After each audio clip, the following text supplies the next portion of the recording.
తమిళనాడు ముఖ్యమంత్రి పీఠంపై కూర్చోవాలన్న శశికళ కళ నెరవేరదా? రాష్ట్ర మూడో సీఎంగా అవతరించాలన్న ఆమె ఆశలు అడియాసలే అవుతాయా? ప్రస్తుతం ఈ ప్రశ్నలే తమిళనాడులో హాట్ టాపిక్ గా మారాయి.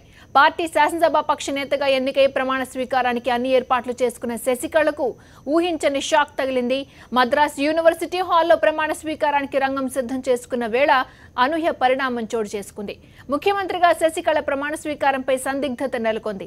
అన్నాడీఎంకే శాసనసభ పక్ష నేతగా శశికళ ఎన్నికైనప్పటికీ ఆమెకు గవర్నర్ నుంచి ఆహ్వానం అందలేదు. ఇవాళ శశికళ ప్రమాణ స్వీకారానికి ఏర్పాట్లు చేసుకున్నప్పటికీ గవర్నర్ మాత్రం తాను అందుబాటులో లేనని సమాచారం ఇచ్చారు. సోమవారం ఢిల్లీలో కేంద్ర మంత్రి ప్రకాష్ జవదేకర్ కుమారుడి వివాహ రిసెప్షన్ కు అటెండ్ అయిన గవర్నర్ అక్కడి నుంచి చెన్నైకి కాకుండా నేరుగా ముంబై వెళ్లిపోయారు. దీంతో శశికళ సీఎంగా ప్రమాణ స్వీకారానికి అవసరమైన రాజ్యాంగ ప్రక్రియ నిలిచిపోయింది. దాంతో శశికళ అనుయాయులు, ఆమెకు మద్దతిస్తున్న ఎమ్మెల్యేలు అనిశ్చితిలో మిగిలిపోయారు. ముఖ్యమంత్రిగా ప్రమాణ స్వీకారానికి శశికళ అన్ని ఏర్పాట్లు చేసుకున్న తర్వాత తాను అందుబాటులో లేనంటూ గవర్నర్ ఇచ్చిన సమాధానమే ఇప్పుడు ఆసక్తి రేపుతోంది. ఇందుకు కారణాలేంటా అని ఆరా తీస్తున్నారు. అన్నాడీఎంకే శాసనసభాపక్ష నేతగా శశికళ ఎన్నిక వ్యవహారాన్ని పార్టీ నేతలు గవర్నర్ కు నివేదించాల్సి ఉంది. అయితే ఆ పని జరిగిందా లేదా అన్నది ప్రశ్నార్థకంగా మారింది. మరోవైపు శశికళ ప్రమాణ స్వీకారానికి కేంద్రం గవర్నర్ గ్రీన్ సిగ్నల్ ఇచ్చినట్టే ఇచ్చి ఆ తర్వాత మనసు మార్చుకున్నట్టు విశ్వసనీయ వర్గాల ద్వారా తెలుస్తోంది. సీఎంగా పన్నీర్ సెల్వం రాజీనామా చేసిన తర్వాత గవర్నర్ విద్యాసాగర్ రావు కేంద్ర హోంశాఖతో చర్చించారు. అన్నాడీఎంకేలో తాజా పరిణామాలను హోంమంత్రి రాజ్నాథ్ కు వివరించారు.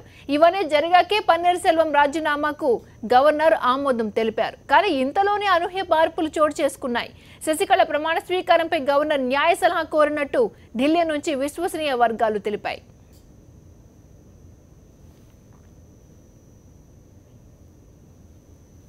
సీఎంగా ప్రమాణ స్వీకారం చేయడానికి రాజ్యాంగ పరంగా శశికళకు ఎలాంటి అడ్డంకులు లేకపోయినప్పటికీ కోర్టులో ప్రతికూల పరిస్థితులు ఎదురైతే తమిళనాడులో మళ్లీ అనిశ్చితి ఏర్పడుతుందన్న అంశమే ప్రస్తుత పరిస్థితికి కారణంగా భావిస్తున్నారు. అక్రమాస్తుల కేసులో జయలలిత సహా శశికళ, ఇళవరసి, దినకరన్ విచారణ ఎదుర్కొంటున్నారు. పరప్పన అగ్రహార కోర్టు ఈ నలుగురిని దోషులుగా నిర్ధారించగా కర్ణాటక హైకోర్టు వారిని నిర్దోషులుగా పేర్కొంది. హైకోర్టు తీర్పును కర్ణాటక ప్రభుత్వం సుప్రీంకోర్టులో సవాల్ చేయగా వాదోపవాదాలు ముగిశాయి. దీనిపై వచ్చే వారం సుప్రీంకోర్టు తీర్పు వెల్లడించనుంది. తీర్పు వచ్చాక నిర్ణయం తీసుకోవచ్చన్న యోచనలో గవర్నర్ ఉన్నట్టు రాజ్భవన్ వర్గాలు చెప్తున్నాయి. ఇక ముఖ్యమంత్రిగా బాధ్యతలు చేపట్టేందుకు శశికళ వ్యూహాత్మకంగా అడుగులు వేశారు. ముఖ్యంగా జయలలిత విషయంలో తనపై ఆరోపణలు రాకుండా జాగ్రత్త పడ్డారు. జయలలిత మరణం వెనుక అనారోగ్యపరమైన కారణాలే ఉన్నాయని ప్రజలకు వివరించే ప్రయత్నం చేశారు. జయలలిత మరణించి 2 నెలలు గడిచిన తర్వాత అప్పటి వైద్య ప్రక్రియలో కీలకంగా వ్యవహరించిన రిచర్డ్ బేలే స్వయంగా చెన్నైకి వచ్చి మీడియా ప్రతినిధులతో భేటీ అయ్యారు. జయలలిత మరణం వెనుక కారణాలను వివరించే ప్రయత్నం చేశారు. అయితే ఇన్ని రోజుల తర్వాత ఇంత హడావుడిగా సమావేశం నిర్వహించడం ఆరోపణలకు అవకాశం కల్పించింది. జయలలిత మరణంపై దేశవ్యాప్తంగా అనుమానాలు, సందేహాలు, ప్రశ్నలు లేవనెత్తుతున్న సమయంలో ఎందుకు సమాధానాలు ఇవ్వలేదని పలువురు ప్రశ్నిస్తున్నారు.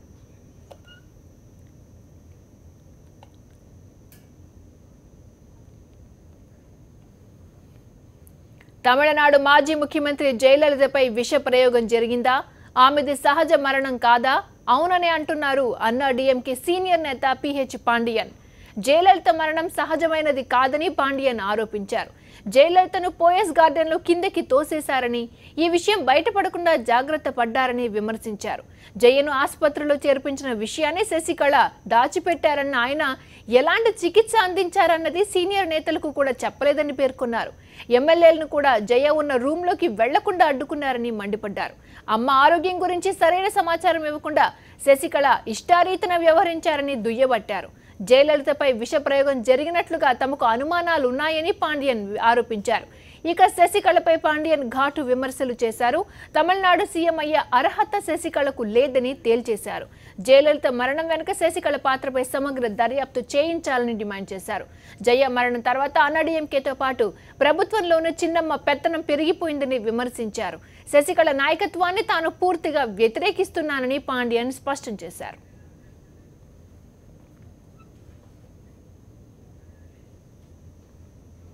తమిళనాడులో లేటెస్ట్ ఇన్ఫర్మేషన్ ఇవ్వడానికి సంజయ్ మా కరెస్పాండెంట్ రెడీగా ఉన్నారు. సంజయ్, పరిస్థితి ఏంటి? అన్నాడీఎంకే నేతలు ఏమంటున్నారు?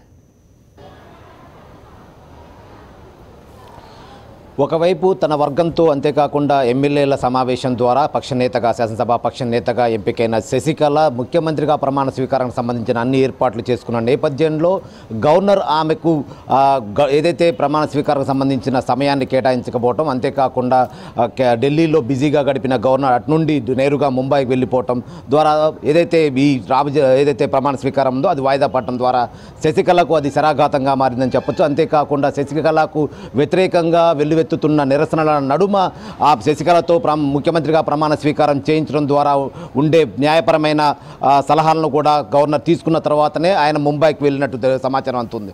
తద్వారా ఆమె సీఎంగా గద్దెనెక్కుతారా లేదా అనేది మాత్రం ఇప్పుడు ప్రస్తుతం ప్రశ్నార్థకంగా మారిందని చెప్పొచ్చు. ఈ నేపథ్యంలో ఏదైతే శశికళ వ్యతిరేక వర్గం ఏదైతే ప్రజల నుండి వ్యతిరేకత వస్తుందో దీనికి మద్దతుగా ఉండేలా ఆ పార్టీకి సంబంధించిన సీనియర్ నేత, అంతేకాకుండా ఎంజీఆర్ పార్టీని అన్నాడీఎంకే పార్టీని స్థాపించినప్పుడు వ్యవస్థాపక సభ్యుడిగా ఉన్న పిహెచ్ పాండ్యన్ ఈరోజు శశికళకు వ్యతిరేకంగా, అంతేకాకుండా శశికళపై దుమ్మెత్తిపోసే విధంగా ఈరోజు మీడియా సమావేశాన్ని ఏర్పాటు చేశారు. శశికళకు అసలు పార్టీ ప్రధాన కార్యదర్శి అయ్యే అర్హత లేదనంటూ, అంతేకాకుండా శశికళ 2011లో పోయస్ గార్డెన్ నుంచి గెంటివేయబడినప్పుడు తాను అక్కడే ఉన్నానని తిరిగి ఆమె పోయస్ గార్డెన్లకు వచ్చేటప్పుడు క్షమాపణ లెటర్ ఏదైతే లేఖ ఇచ్చారో ఆ లేఖ ఇచ్చినప్పుడు కూడా జయలలితతో పాటు తానున్నానని, అప్పుడు తాము దాన్ని వ్యతిరేకించామని, అప్పుడు జయలలిత తమను బుద్ధగిస్తూ ఆమెను శశికళను ఎట్టి పరిస్థితుల్లోనూ రాజకీయాల్లోకి రానివ్వము, ఆమె రాజకీయ రంగ ప్రవేశానికి నేను ఎట్టి పరిస్థితుల్లో అనుమతించనంటూ తమకు హామీ ఇచ్చారని, ఈ పరిస్థితుల్లో జయలలితపై ఏదైతే పోయస్ గార్డెన్లో ఆమెను మెట్లపై నుండి కింద పడేశారనంటూ కూడా తీవ్ర స్థాయిలో ఆరోపణలు శశికళపై చేసిన పాండ్యన్ దీనికి వ్యతిరేకంగా శశికళకు వ్యతిరేకంగా గలం విప్పటం ప్రస్తుతం రాష్ట్ర అన్నాడీఎంకే రాజకీయాల్లో మాత్రం సంచలనం సృష్టిస్తుందని చెప్పొచ్చు. అంతేకాకుండా తాను శశికళకు పూర్తిగా వ్యతిరేకిని, అంతేకాకుండా పార్టీని ఆమె 1,50,00,000 మంది ఓటర్ ఏదైతే పార్టీ కార్యకర్తలు ఉన్నారో పార్టీ వారికి సొంతమవుతుంది తప్ప కొంతమంది ఎమ్మెల్యేలు, అంతేకాకుండా ఆమె వర్గానికి సంబంధించిన వారికి పార్టీ దక్కదని, దీనికి సంబంధించి న్యాయ పోరాటం చేస్తామని ప్రజలు తమ వెంట ఉన్నారు, పార్టీ కార్యకర్తలు తమ వెంట ఉన్నారనంటూ శశికళపై తీవ్ర స్థాయిలో విమర్శలు వెలువెత్తడం, అంతేకాకుండా ఏదైతే శశికళ ఏదో సుముఖంగా ఏదైతే తనకు ఎన్నుకున్న పక్షనేతగా ఎన్నుకున్న అనంతరం ముఖ్యమంత్రిగా పీఠం ఎక్కేందుకు అన్ని పావులు గదిపారో దానికి వ్యతిరేకంగా ఈరోజు ఒక సీనియర్ నేత గొంతు విప్పటం మాత్రం రాష్ట్ర రాజకీయాలు అన్నాడీఎంకే పార్టీలో కొంచెం చీలికలు వచ్చే విధంగా ఉన్నాయని చెప్పొచ్చు. ఈ నేపథ్యంలో రాష్ట్ర రాజకీయాలు వేగంగా మారుతాయని చెప్పొచ్చు. ఏదైతే శశికళకు అపాయింట్మెంట్ ఇవ్వకపోగా ఆమె ముఖ్యమంత్రిగా ప్రమాణ స్వీకారానికి ఇప్పటివరకు కూడా గవర్నర్ సమయం ఇవ్వకపోవడంతో దీనిపై డిఎంకే కూడా పావులు కలుపుతుంది. ఆ పార్టీ వర్కింగ్ ప్రెసిడెంట్ స్టాలిన్ కూడా ఢిల్లీ వెళ్ళి రాష్ట్రపతిని రాష్ట్రంలో శాంతి భద్రతల దృష్ట్యా, అంతేకాకుండా రాష్ట్ర అన్నాడీఎంకే పార్టీలో జరుగుతున్న కొన్ని చీలికలు, అంతేకాకుండా శశికళకు వ్యతిరేకంగా జరుగుతున్న ఏదైతే వ్యతిరేకంగా రాష్ట్ర అన్నాడీఎంకే కార్యకర్తలు ఆమెకు నిర్దేశిస్తూ వ్యతిరేకంగా ఉన్నారో దానికి సంబంధించి రాష్ట్రంలో ఎటువంటి శాంతి భద్రతలు విఘాతం కలగకుండా రాష్ట్రపతి పాలన విధించే విధంగా రాష్ట్రపతిని కోరేందుకు స్టాలిన్ కూడా ఈరోజు సాయంత్రం ఢిల్లీ వెళ్ళిన, దాంతోపాటు హోంమంత్రి రాజ్నాథ్ సింగ్ను కూడా కలిసి స్టాలిన్ రాష్ట్రపతి పాలనకు సంబంధించిన విషయాన్ని వారికి వినతిపత్రం ద్వారా అందించేందుకు కూడా సిద్ధమవుతున్నారు. మొత్తంగా చూస్తే ఒకవైపు జయలలిత మృతిపై అనుమానాలు, అంతేకాకుండా జయలలితకు పోయస్ గార్డెన్లో జరిగిన అవమానం, శశికళకు వ్యతిరేకంగా ప్రస్తుతం పార్టీ నుండి బయటకు ఒక్కొక్క గొంతు బయటకు రావడం మాత్రం ప్రస్తుతం అన్నాడీఎంకే పార్టీలో కావచ్చు శశికళకు మాత్రం కొంచెం తీవ్ర శశికళకు వ్యతిరేకంగా జరుగుతున్న ఈ పరిణామాలన్నీ కూడా ఆమెకు కొంత ఇబ్బందిని కలిగించే విధంగా, అంతేకాకుండా కోరికగా ఏదైతే ముఖ్యమంత్రి పీఠంపై ఎక్కాలనంటూ ఆమె కొంతకాలంగా పావులు గదిపేదో దానికి మాత్రం విఘాతం కలిగించే విషయంగా చెప్పొచ్చు. క్రాంతి. ఓకే సంజయ్, మళ్ళీ కాంటాక్ట్ చేస్తాం.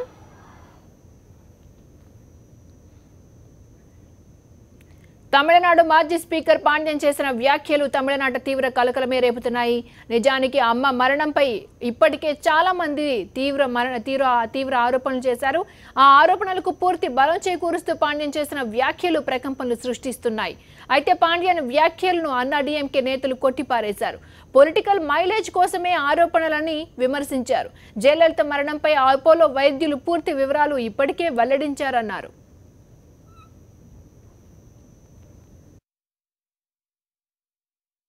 తమిళనాడు రాజకీయాల హస్తినకు చేరాయి. లీగల్ వ్యవహారాల కారణంగా శశికళ ప్రమాణ స్వీకారం నిలిచిపోగా చిన్నమ్మను అడ్డుకునేందుకు ప్రతిపక్ష డీఎంకే రంగంలోకి దిగింది.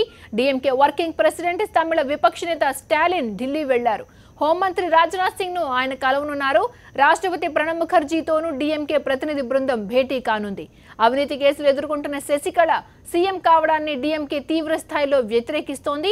ఈ నేపథ్యంలో తమిళనాడులో రాష్ట్రపతి పాలన విధించాలని హోంమంత్రి రాష్ట్రపతిని స్టాలిన్ కోరే అవకాశం ఉంది. రేపు ప్రధాని మోదీతో స్టాలిన్ సమావేశమవుతారు.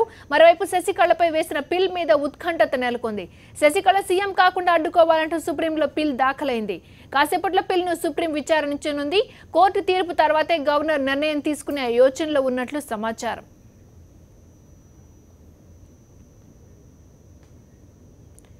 ప్రజలు ఎన్నుకున్న ప్రజాప్రతినిధులే రాష్ట్రాన్ని పరిపాలించాలని జయలలిత మేనకోడలు దీపా జయకుమార్ వ్యాఖ్యానించారు.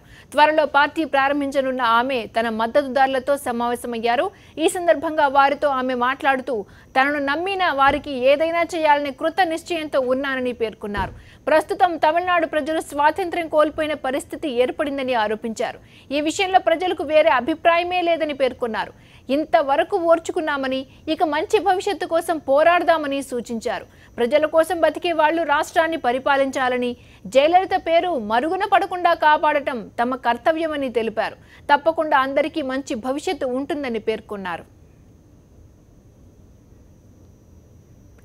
పన్నీర్ సెల్వం రాజీనామా వ్యవహారం కూడా కలకలం రేపుతోంది. వ్యక్తిగత కారణాల వల్ల రాజీనామా చేస్తున్నానంటూ గవర్నర్కు రాసిన లేఖలో పన్నీర్ సెల్వం పేర్కొన్నారు. అయితే ఇతరత్రా కారణాలు ఉన్నాయన్నది ప్రముఖ దినపత్రిక దినమలర్ కథనం. పోయస్ గార్డెన్స్ లో జరిగిన సమావేశంలో పన్నీర్ సెల్వం చేత బలవంతంగా రాజీనామా చేయించారని ఆ పత్రిక వెల్లడించింది. 2 గంటల మీటింగ్ లో శశికళ, ఆమె కుటుంబ సభ్యులు, అనుచరులు పన్నీర్ సెల్వంపై తీవ్రంగా ఒత్తిడి తెచ్చారని దినమలర్ కథనం సారాంశం. ఈ విషయాలన్నీ తెలిసే గవర్నర్ వెనక్కి తగ్గారన్న వాదన వినిపిస్తోంది. మరోవైపు తమిళ ప్రజలంతా శశికళకు వ్యతిరేకంగా ఉన్నారన్న అభిప్రాయాన్ని మీడియా సంస్థలు గట్టిగా ప్రచారం చేస్తున్నాయి. జయలలితకు వారసురాలు ఆమె కాదనేది కొంతమంది అభిప్రాయం. ఈ వర్గాలన్నీ ఇప్పుడు గట్టిగా తమ వాయిస్ ను వినిపిస్తున్నాయి. అందుకే ఎన్నికల్లో తీర్పు కోరిన తర్వాతనే సీఎం పీఠం ఎక్కాలన్నది మరికొందరి అభిప్రాయం. మాజీ మంత్రి కేపీ మనుస్వామి శశికళను తీవ్రంగా వ్యతిరేకిస్తున్నారు. పన్నీర్ సెల్వం నుంచి పదవి చేజిక్కించుకోవడాన్ని గట్టిగా తప్పుపడుతున్నారు. అన్నాడీఎంకేలో మునుస్వామికి ప్రముఖ పాత్ర ఉంది. ప్రజల్లో ఇమేజ్ ఉన్న నాయకుడిగా ఆయనకు పేరుంది. శశికళను ముఖ్యమంత్రి పీఠంపై కూర్చోబెట్టడానికి అన్నాడీఎంకే ఎమ్మెల్యేలు, ఇతర నాయకులు క్యూ కట్టినా ప్రజలు మాత్రం ఆమె పట్ల తీవ్ర వ్యతిరేకతతో ఉన్నట్లు తెలుస్తోంది. తమిళనాట ప్రముఖ పత్రికైన నకీరన్ ఈ మేరకు ప్రజాభిప్రాయ సేకరణ నిర్వహించింది. శశికళను ముఖ్యమంత్రి చేయడంపై ఒక పోల్ నిర్వహించగా 1 గంట సమయంలోనే ఆమెకు వ్యతిరేకంగా 7 లక్షల మందికి పైగా ఓటేశారు. కేవలం 7,400 మంది మాత్రమే శశికళను సమర్థించారు. ప్రజల తీర్పును ఆమె పాటించాలని 90% మంది చెప్పగా, అది అన్నాడీఎంకే అంతర్గత వ్యవహారమని 7% మంది, చట్టానికి అనుగుణంగా వెళ్లాలని 3% మంది చెప్పారు. అలాగే మరో చిన్న పోర్టల్ నిర్వహించిన ఒపీనియన్ పోల్లో కూడా 25,000 మంది శశికళకు వ్యతిరేకంగా ఓటేశారు. 124 మంది శశికళకు అనుకూలంగా ఓటు వేశారు. దాంతో ఆమె ముఖ్యమంత్రి కావడం ప్రజలకు, ముఖ్యంగా నెటిజన్లకు ఏమాత్రం ఇష్టం లేదన్న విషయం స్పష్టమవుతోందని విశ్లేషకులు అంటున్నారు.